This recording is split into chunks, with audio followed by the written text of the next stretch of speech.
warahmatullahi wabarakatuh. SFM Mitra Usaha Sahabat Sepanjang Masa. Halo, selamat siang sahabat SFM. Kali ini sangat berbeda. Karena apa? Karena saya Nurlita dari SMK Negeri 2 Blora diberi kesempatan untuk menjadi host siang hari ini di acara podcast dengan tema Stop Pernikahan Dini. Dan di sini saya tidak sendirian karena ada rekan saya yang kali ini juga dari SMK Negeri 2 Blora. Halo sahabat SFM, perkenalkan nama saya Andi. Kali ini kita akan mengambil seputar stop pernikahan dini, di mana topik ini seringkali dibicarakan dan pernikahan dini masih sering terjadi di berbagai belahan dunia, termasuk di Indonesia. Pernikahan dini merujuk pada pernikahan yang dilakukan oleh individu yang masih di bawah umur.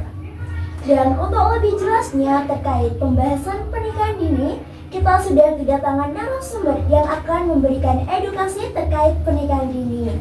Halo, selamat siang Mbak Iva, bagaimana kabarnya hari ini? Halo, selamat siang Nurlita dan Andi dari SMK Negeri 2 Blora, hebat sekali, luar biasa.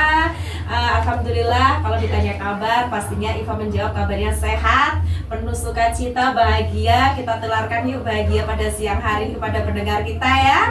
Apalagi kamu membawa tema Stop Pernikahan Dini. Sip banget ya, karena di usia-usia seperti kamu tidak boleh ya namanya nikah duluan ya, karena belum cukup umur seperti itu. Boleh kita lanjutkan perbincangan kita yang pasti buat pendengar radio XFM Blora dimanapun Anda berada. Stay tune hanya di 99,2 Radio XFM karena tema kita saat ini sangat menarik, Stop Pernikahan Dini. Oke Nurlita, ada Andin, silakan.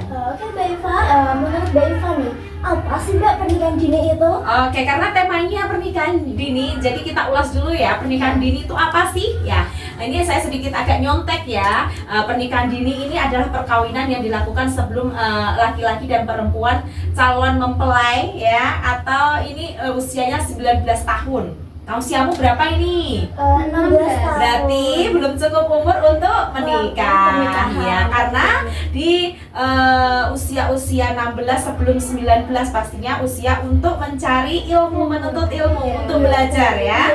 Jadi ya udah, waktu itu untuk belajar. Terus nanti jangan bilang gini, kalau saya usia udah 19 tahun boleh menikah dong Mbak. Oh, harus dipikirkan sematang mungkin, karena pernikahan itu kalau kita sudah menginjak pernikahan pastinya kan inginnya pernikahan seumur hidup ya, sekali seumur hidup. Nah, kalau memang belum istilahnya belum siap ya udah jangan dulu, jangan terburu-buru, takutnya nanti salah jalan ya.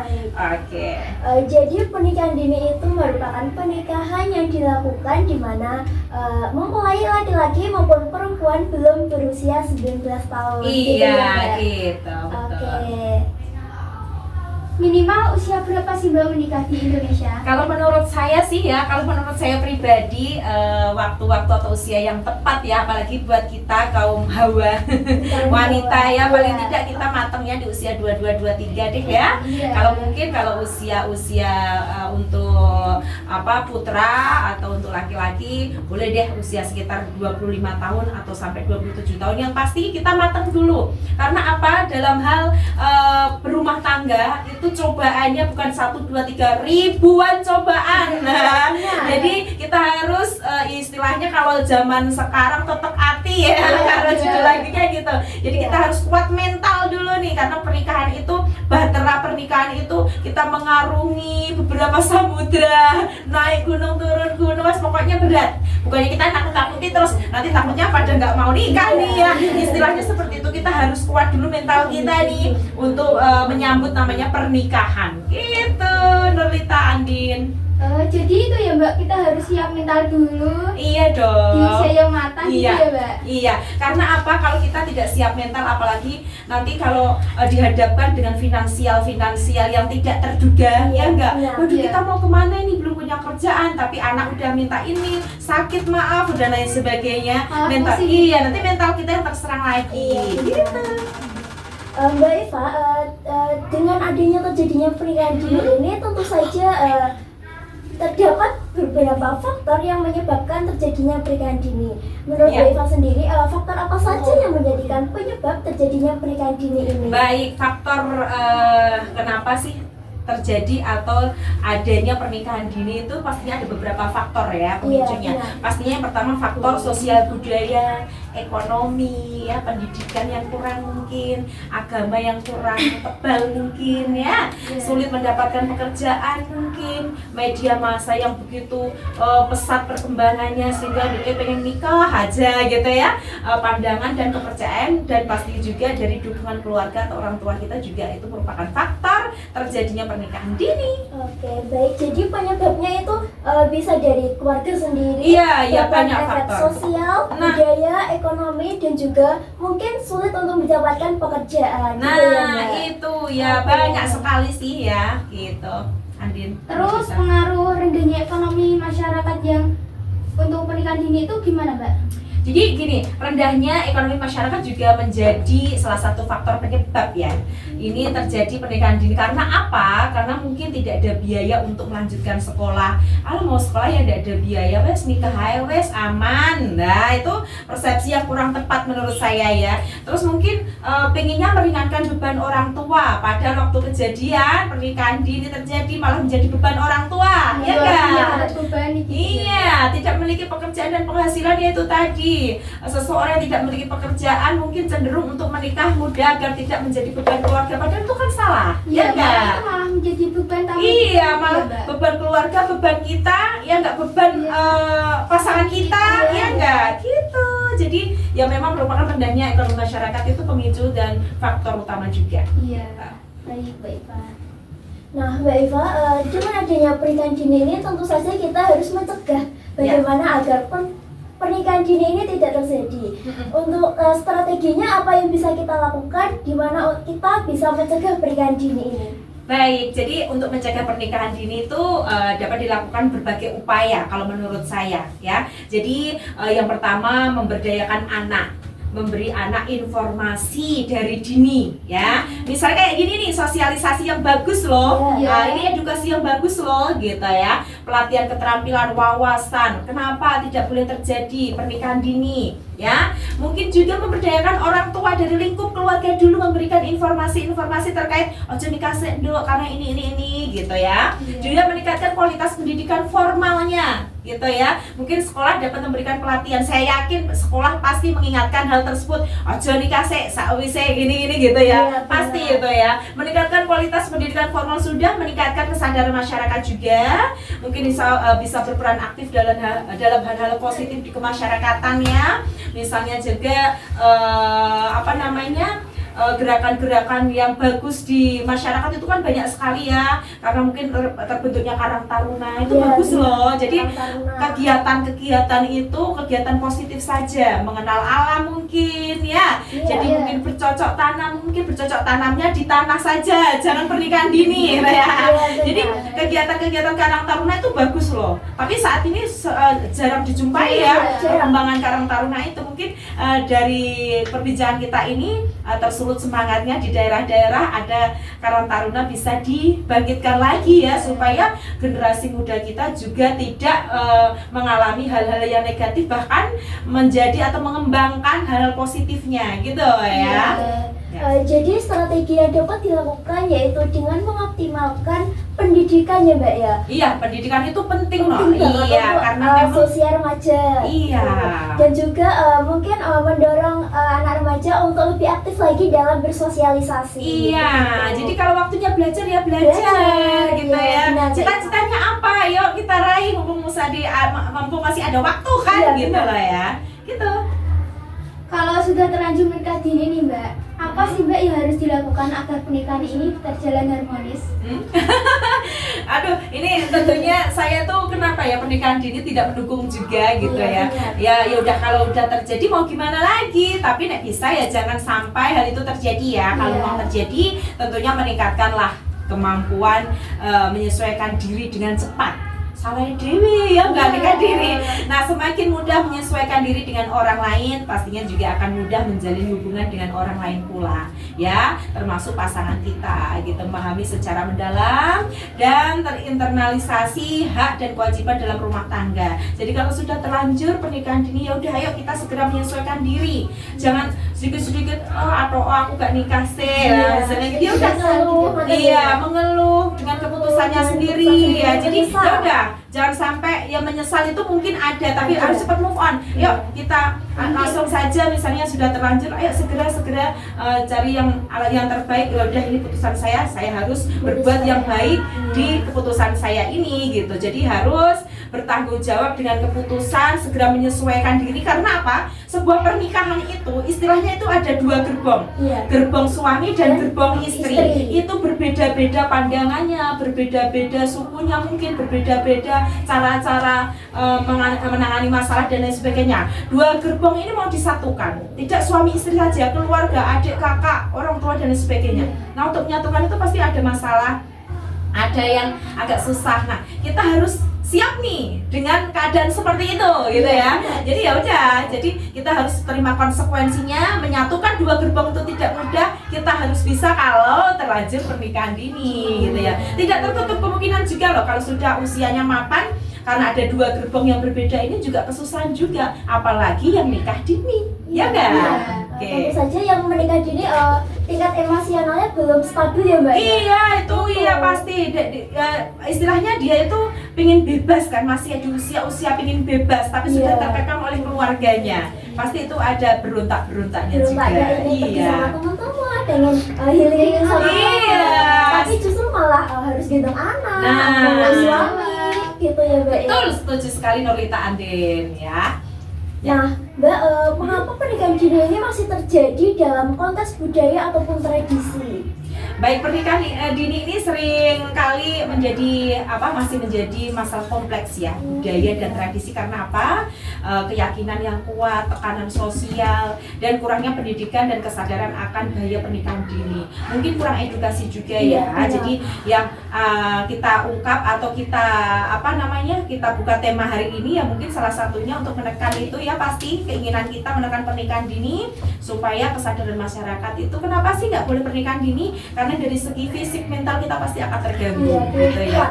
Nah, jadi kurangnya sekali lagi masih terjadi kompleks budaya dan tradisi ya. Kadang biasanya nyuwun sewu yang ada agak di pelosok-pelosok, kurang waktunya sekolah, tidak ada biaya, yaudah nikah aja beres, gitu ya. Dianggapnya tidak ada beban lagi. Iya, kurangnya pendidikan dalam hal atau edukasi dalam hal pernikahan dini itu sih kalau menurut saya. Jadi pernikahan ini masih sering terjadi dikarenakan adanya kurangnya kesadaran akan bahaya pernikahan dini, di mana nanti anak-anak sosial kami beranggapan bahwa nanti saya nikah aja deh Mbak, nggak terbebani dengan sekolah.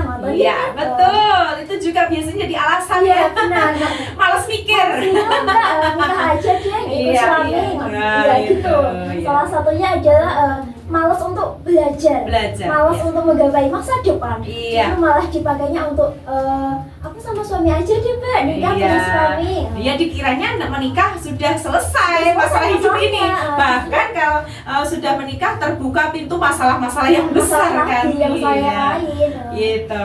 Setuju pokoknya saya kalau semuanya orang itu tidak melakukan pernikahan dini, karena pasti akan kembali ke kita efeknya. Kembali ke diri masing-masing. Orang yang melakukan itu sendiri ya.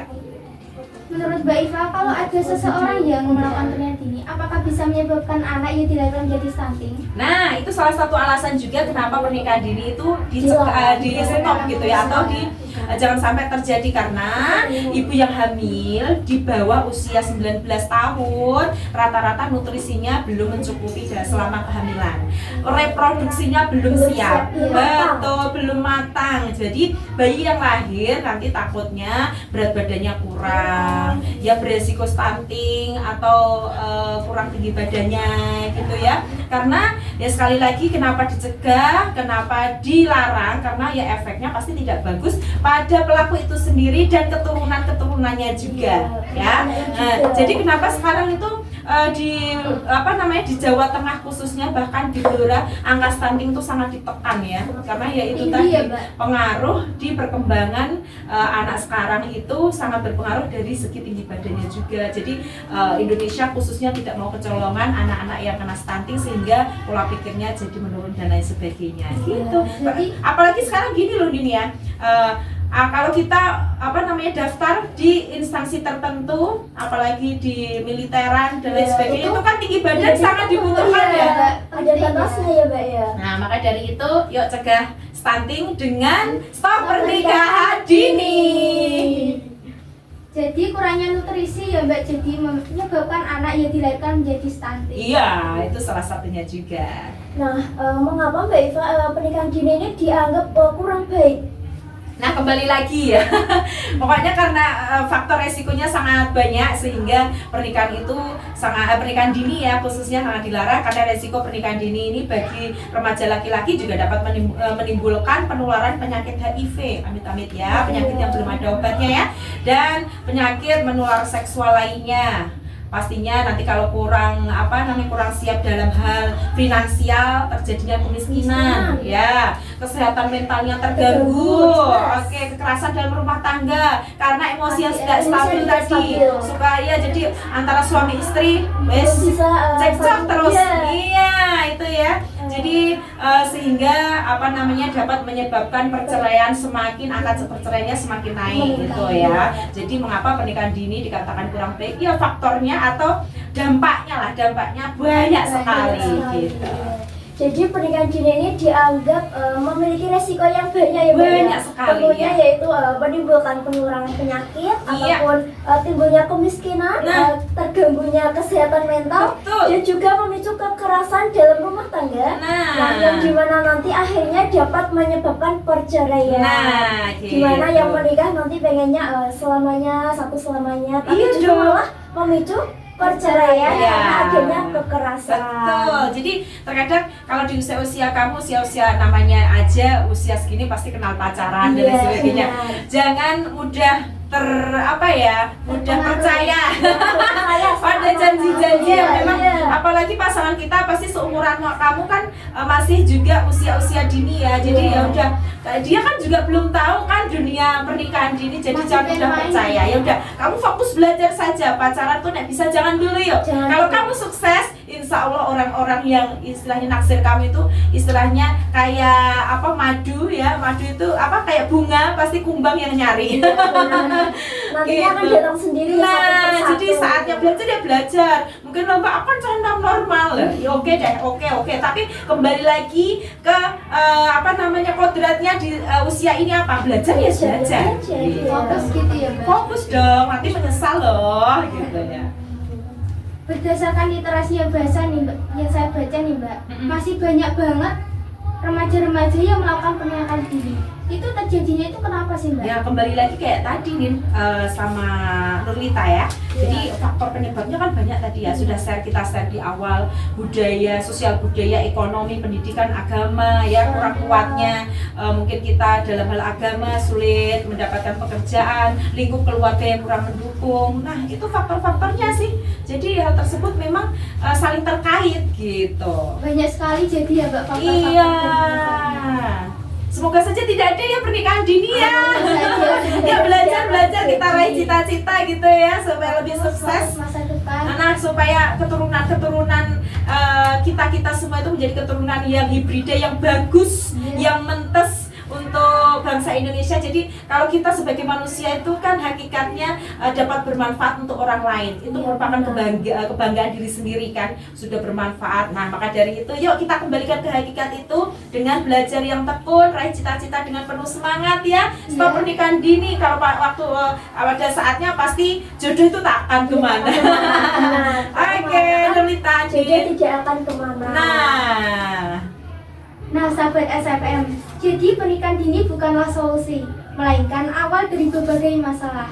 Anak perempuan yang menikah dini cenderung putus sekolah, mengalami komplikasi kehamilan hingga hidup dalam kemiskinan.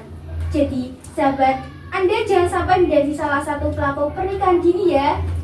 Oke, baik Pak. Terima kasih untuk edukasi yang telah diberikan pada kesempatan kali ini. Oke, kita utarakan sekali lagi dengan penuh semangat. Stop pernikahan dini gitu ya. 3, 2, 1. Stop pernikahan dini. Oke, sampai jumpa lagi di episode berikutnya. Baik, saya Iva. Dan saya Nurlita. Saya Andin. Kami yang bertugas pamit izin untuk undur diri dari ruang dengar Anda. Selamat siang, selamat melanjutkan aktivitas Anda. Akhir kata, wassalamualaikum warahmatullahi